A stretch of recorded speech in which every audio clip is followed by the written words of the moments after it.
بس وہی اگ جائے گا۔ لہٰذا جلدی ہمیں کرنی چاہیے کہ اس زرخیز زمین پہ کوئی اور شجرکاری نہ کر کے چلا جائے، کوئی فساد کو بو کے اس کے اندر نہ چلا جائے، ہمیں اس کی طرف تیزی سے لپکنا چاہیے، گہری نگاہیں گاڑ لینی چاہیے فطرت کے قریب ان معصوم بچوں کے اوپر، تاکہ محبت اہل بیت، اطاعت اہل بیت، دین اہل بیت، توحید کا حقیقی پیغام، توحید کا حقیقی عالم، ان کے وجود میں ان بیجوں کی شجرکاری کی جائے۔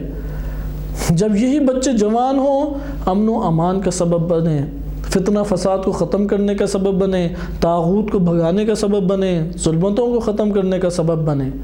لہٰذا فطرت کے قریب یہ دو طبقے سب سے قریب ہوتے ہیں، ایک بچہ ہے اور دوسرا جوان ہے۔ ٹوٹل اپنی نگاہ ان کے اوپر گاڑ دینی چاہیے، کیونکہ اس سے بڑی عمر کے افراد تو اپنی زندگی کا ایک بڑا حصہ کاٹ کے چلے گئے، اگرچہ ان میں بھی فطرت الہی زندہ ہے اور زندہ ہو بھی سکتی ہے، اور ہر انسان کے وجود میں یہ فطرت الہی پائی جاتی ہے، لیکن بچوں پہ اور جوانوں پہ ان کا مقایسہ کسی اور طبقے سے قطعاً نہیں کیا جا سکتا۔ لہٰذا ہماری ساری کی ساری توجہ ان دو طبقات کی طرف ہونی چاہیے۔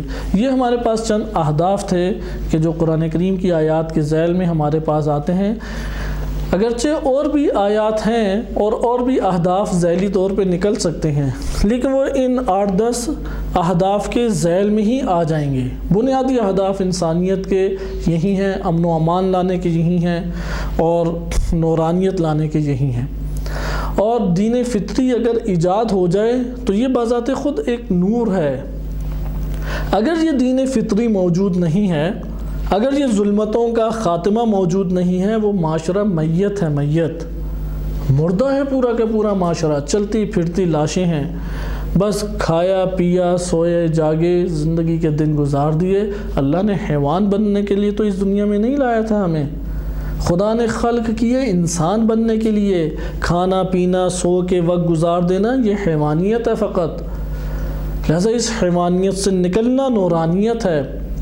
افمن کان میتا فاحیاہ، اللہ تعالیٰ فرماتا ہے قرآن کریم میں کہ وہ شخص جو میت تھا پھر ہم نے اس کو زندہ کیا، وجعلنا لہ نورا، اس کے لیے ایک نور کو قرار دیا، ظلمتوں میں تھا نور قرار دیا، مردہ ہو چکا تھا، قبر کی تاریکیوں میں پڑا ہوا تھا، حیوانیت کی قبر کی تاریکیوں میں گم تھا، ایک نور کو قرار دیا۔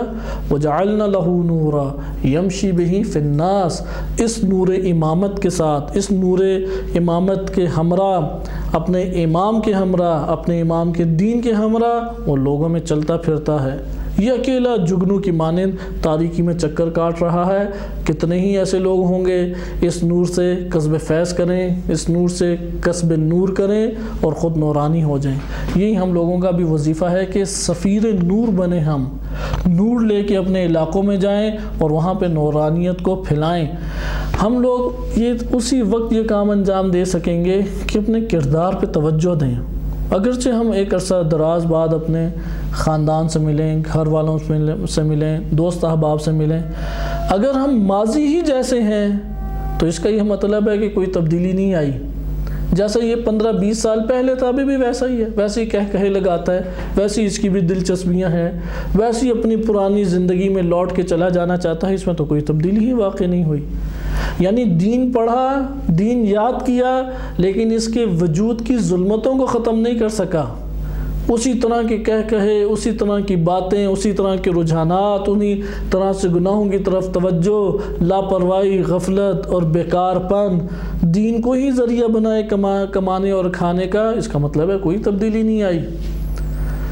تبدیلی کا کیا مطلب ہے کہ اس جگہ سے کہ ایک بحر علوم کے ایک سمندر میں ہم بیٹھے ہیں کہ علوم آل محمد کا یہ ایک سمندر ہے قوم المقدسہ، اس سمندر میں بیٹھے، اس نور کے دامن میں بیٹھے اور کچھ بھی لے کے نہ جائیں، اس سے زیادہ بد نصیب انسان کوئی بھی نہیں ہو سکتا۔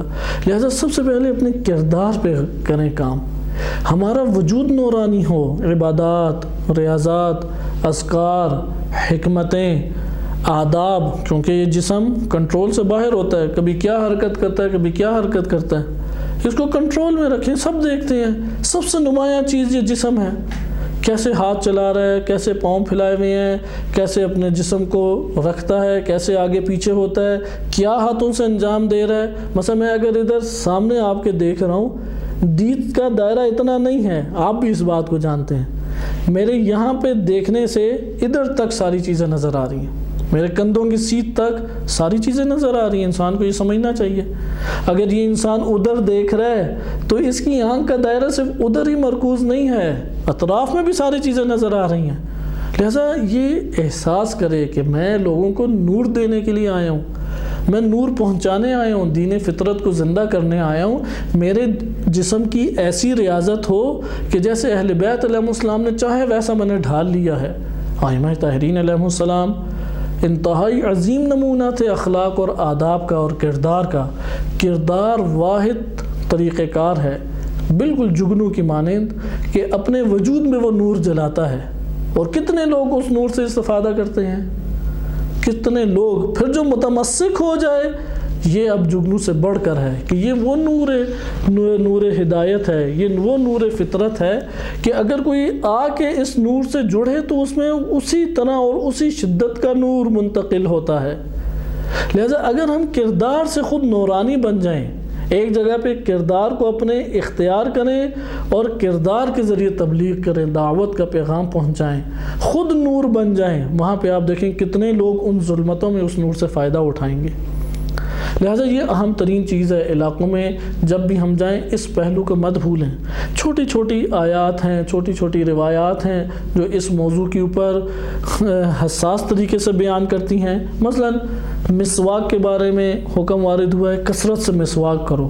مسواک ضروری نہیں ہے صرف لکڑی سے کی جائے، برش بھی کر سکتے ہیں، لیکن اس کے کتنے اثرات ہیں، کتنے اثرات۔ منہ کی بو نہیں ہے، کسی سے کلام آپ کریں گے خوشگوار وہ ہو جائے گا، خوشی محسوس کرے گا۔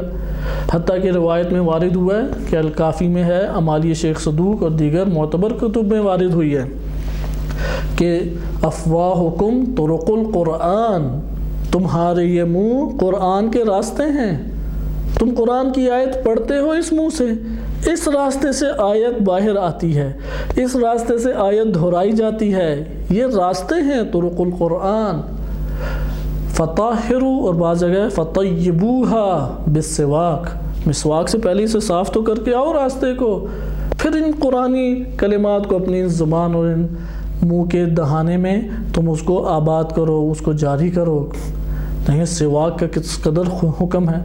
ایک اور روایت آئی ہے کہ دو چیزیں ہیں جو انسان کے وجود میں محبت کو پیدا کر دیتی ہیں، دو اہم ترین چیزیں۔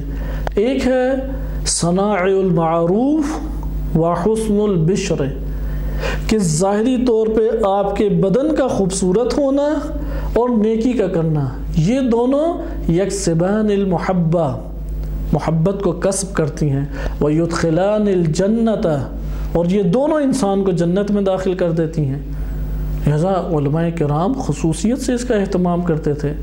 اس کے لیے کوئی امیر ہونا ضروری نہیں ہے۔ اگر آپ ایک جھونپڑا ہے یا مٹی کا گھر بنا ہوا ہے، اسے صاف ستھرا کریں، وہ صاف ستھری صورت میں رہیں، وہ ایک خوبصورت ماحول اور ایک خوبصورت معاشرے کو جنم دے گا۔ مسجد کو دیکھیں، مسجد میں کیوں عبادت کا ایک انسان کو لذت اور لطف آتا ہے؟ صاف ستھری جگہ ہے، اللہ نے احکام نازل کیے، نجاسات ادھر نہیں ہونی چاہیے، خوشبو تم لگا کے آؤ، مسواک کر کے آؤ، صاف ستھرے کپڑے پہن کے آؤ۔ لہٰذا اصل چیز ہے طہارت، اصل چیز ہے انسان کا اپنے وجود میں اس حسن البشر، ظاہر پن کو خوبصورت بنانا، یہ محبتوں کو کسب کرنے کا سبب ہے۔ انسان کے بال بدنما نہ ہوں، داڑھی دائیں بائیں نہ جا رہی ہو، نمایاں طور پہ اس نے جتنی بھی مقدار میں رکھی ہے اس کو بہترین طرح سے رکھے، دانتوں کو اچھے طریقے سے صاف کرے۔ حتیٰ کہ روایات میں ہے نبی صلی اللہ علیہ وآلہ سونے سے پہلے مسواک کرتے، ہر نماز سے پہلے مسواک کرتے، کھاتے ہوئے یا کھانے کے بعد مسواک کرتے، کثرت سے مسواک کیا کرتے تھے۔ ائمہ طاہرین علیہ السلام بھی اسی طرح۔ حتیٰ کہ ایک روایت میں وارد ہوا ہے کہ وحی آنا بند ہو گئی، صحابہ بڑے حیران پریشان، آخر کیا ہو گیا ہے کہ وحی نہیں آتی؟ شیعہ سنی دونوں کتب میں یہ روایت وارد ہوئی ہے۔ آئے رسول کی خدمت میں، وہ کہا کہ یا رسول اللہ اب تو ایک زمانہ گزر کے وحی نازل نہیں ہوئی۔ تو انہوں نے کہا کہ کیسے وحی نازل ہو؟ کہ جب تم لوگ اپنے آپ کو خوشبو نہیں لگاتے، دانت صاف نہیں کرتے، ناخن نہیں کاٹتے، گندے مندے پڑے رہتے ہو، کیسے وہی اس پاکیزہ جگہ پہ نازل ہو؟ دانتوں کا سواک مسواک کے ذریعے علاج کرو، ناخنوں کو بہر وقت انسان کاٹے، اپنی داڑھی اور بالوں کو سنوار کے رکھے۔ بہترین لباس سے مراد قیمتی لباس پہننا نہیں ہے، صاف ستھرا لباس پہنے۔ گند بلا سے اچٹ اور گموار لباس، یا جس طرح سے انسان ایک عموماً ہمارے ہاں رواج ہے، مٹی میں لت پت ہوتا ہے، کوئی پرواہ نہیں لباس کی، داغ لگے ہوتے ہیں، اسلام آ کے اس سے بچنے کی تو ہدایت اور نصیحت کرتا ہے۔ لہٰذا یہ کردار ہے، کردار کو ہم نورانی بنائیں گے تو یہاں جا کے علاقوں میں نورانیت پھیلے گی۔ اگر ہم نے کردار کو نورانی نہ بنایا تو وہ جگنوں کی مانند بھی ہم ایک چھوٹی سی بھی نور کو ایجاد نہیں کر سکتے۔ ہم جب ادھر سے جائیں ایک عظیم نمونہ ہو، والدین کہیں، بہن بھائی کہیں، افراد کہیں، علاقے والے کہیں یار کتنا تبدیل ہے، پہلے ادھر ادھر تھوکا کرتا تھا اب نہیں تھوکتا، پہلے اس کے اندر اخلاقیات نہیں تھی اب تو یہ مجموعی اخلاق ہے، پہلے آداب ہی نہیں ہوتے تھے، اسے کسی چیز کا ادب نہیں آتا تھا، اب اس کے اندر آداب پائے جاتے ہیں، پہلے ادھر ادھر کی بیکار باتیں کر دیا کرتا تھا، اب حکمت سے لبریز باتیں کرتا ہے، پہلے کوئی اہداف ہی اس کے نہیں ہوتے تھے سوائے پیسے کی باتوں کے، سوائے شہرت کے، سوائے منصب کے، اب تو طاغوت سے لڑنے کی باتیں کرتا ہے، اب تو نظام کو تبدیل کرنے کی باتیں کرتا ہے، اب تو توحید کے پرچم کو بلند کرنے کی باتیں کرتا ہے، اب تو مہدویت کا درس دیتا ہے، عالمی حکومت کے قیام کا درس دیتا ہے، عدل و انصاف کا درس دیتا ہے، ظلم و ستم کے خلاف قیام کا درس دیتا ہے۔ یہ تبدیلی واقع ہونی چاہیے ہم میں، یہ ایک نورانیت کا پیغام پھیلتا ہے، یہ دین فطرت سے انسان کو قریب کر دیتا ہے۔ لہٰذا اگر ہم نے یہ چھوٹی چھوٹی روایات سے ہدایت حاصل نہ کی اور صرف خطابت کو ہی سب کچھ سمجھا، جیسے کہ ہمارے معاشروں میں چلتا ہے، اس کا نتیجہ کیا ہوگا؟ ایک بندہ ہمارے قریب ہوا 4 دن بعد دور ہو جائے گا، وہ کہے گا یہ بندہ کیسا ہے، باہر کچھ نظر آتا ہے، پاس جاؤ تو کچھ اور ہے۔ لیکن اگر اس کے برعکس اپنے وجود کے اوپر ہم نے کام کیا تو جس طرح بھی ہم نے یہ روایت پڑھی کہ صنائع المعروف وحسن البشر یکسبان المحبہ، محبت کو کسب کرنے کا سبب ہے ظاہری خوبصورتی۔ یہ یاد رکھیں شہوانی صورت اختیار کرنا اور ظاہری خوبصورتی اس میں فرق ہے۔ ظاہری خوبصورتی سے مراد شہوتوں اور شہوانی انداز اختیار کرنا نہیں ہے۔ اس وقت پوری دنیا میں یہ دونوں چیزیں جدا شمار ہوتی ہیں۔ جو لوگ شہوانی طور پہ اپنے آپ کو بناتے ہیں ان کے انداز مختلف ہوتے ہیں، جو ایک پروقار پرسنالٹی بنتی ہے اس کا انداز بالکل جدا ہوتا ہے۔ لہٰذا جہاں یہ حسن البشر کہہ رہے ہیں اس سے مراد یہ نہیں ہے کہ جیسے فلمی ہیرو ہوتا ہے اس طرح کے بال بنانا شروع کر دیں، کیونکہ لوگوں کو وہی پسند آتا ہے، اس نے الٹے سیدھے کانوں میں بالیاں کڑے چھڑے پہنے ہوتے ہیں، چلو اب یہ انداز شروع کر دیں، یہ مراد نہیں ہے۔ اس سے شہوتوں یا شہوانی انداز اختیار کرنا مراد نہیں ہے۔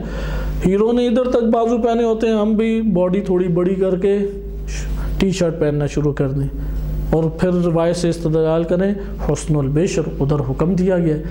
شہوانی طریقے اختیار کرنا حسن البشر نہیں ہے، پروقار طریقہ اختیار کرنا کہ داڑھی چہرے کے اوپر ہو لیکن کنگھی کی ہوئی ہو، اطراف کے جو بال زائد ہیں ان کو سنوارا ہو، دانتوں کو اچھے طریقے سے صاف کرے۔ ایک دفعہ دانت صاف کرنے سے کبھی بھی دانت صاف نہیں ہوتے، کئی دفعہ دانت صاف کرنے پڑتے ہیں، 3 سے 4 دفعہ دانت صاف کریں تو کچھ ان میں رونق آتی ہے۔ بالوں کو دیکھیں گے کتنا بنائیں، بغیر اس کے بالوں کے نہ رہیں کہ بال جتنے مرضی بڑے ہوں بد نما ایک منظر پیش کر رہے ہوں۔ اس طرح لباس ہے، ہمیں پتہ ہے کہ کرتا شلوار اگر پہنتے ہیں اس طریقے بغیر آگے سامنے آ جائیں وہ بدنما ایک چہرہ پیش کرتا ہے۔ مت نکلیں بغیر لباس کے، مت ہم نکلیں کرتا شلوار پہنیں اور اس پہ اس طریقے بغیر ہم مت سامنے آئیں۔ ایک لباس چینج کریں، سونے کا لباس الگ ہو، پہننے کا لباس الگ ہو۔ لہٰذا یہ چیزیں ہیں، یہ آداب ہیں جو ایک پروقار پرسنالٹی کو وجود دیتے ہیں۔ خصوصاً ایک طالب علم یا ایک عالم دین سے یہ توقع نہیں کی جا سکتی کہ اس کے اندر آداب اور اخلاق نہ ہوں۔ لہٰذا یہ جب ہم کہہ رہے ہیں اخرج قومک من الظلمات الی النور، اس میں ابتدائی طور پہ ہم خود تو پہلے نور بنیں، انبیاء علیہم السلام، ائمہ طاہرین علیہم السلام ایک مجموعہ اور ایک منبع نور تھے اس اعتبار سے، آداب اور اخلاقیات کے اعتبار سے۔ لہٰذا سنتوں کا باب ہمارے ہاں کوئی قلیل باب نہیں آیا، وسعت کے ساتھ یہ باب آیا ہے۔ علامہ طباطبائی رحمۃ اللہ علیہ کی کتاب سنن النبی، اردو میں بھی وہ ٹرانسلیٹ ہوئی ہے، ترجمہ ہوئی بھی ہے۔ اسی طریقے سے تہذیب الاسلام علامہ باقر مجلسی رحمۃ اللہ علیہ، اس میں تو کئی طرح کے روایات جمع کر کے تمام آداب، اذکار اور طور طریقے بیان کیے گئے ہیں۔ لہٰذا ان کے مطالعہ کرنے کے بعد انسان کو یہ طریقے اختیار کرنے چاہیے، اور جب انسان اپنے وجود میں نظریاتی طور پہ اور عملی طور پہ نور بنے تو پھر وہ اپنے علاقوں میں پہنچ کے ایک نورانیت کا سبب بن سکتا ہے۔ انشاءاللہ تعالیٰ کل ہم ملاحظہ کریں گے کہ اس دعوت کو پہنچانے کے کیا طریقے اختیار کیے جائیں۔ ابھی ہم نے اہداف دعوت پڑھے ہیں، انشاءاللہ کل ادوات، آلات دعوت، آلات تبلیغ پڑھیں گے کہ کیسے یہ تبلیغ پہنچائی جائے، کیسے یہ دعوت کی جائے۔ وصلی اللہ علی محمد وآلہ طاہرین۔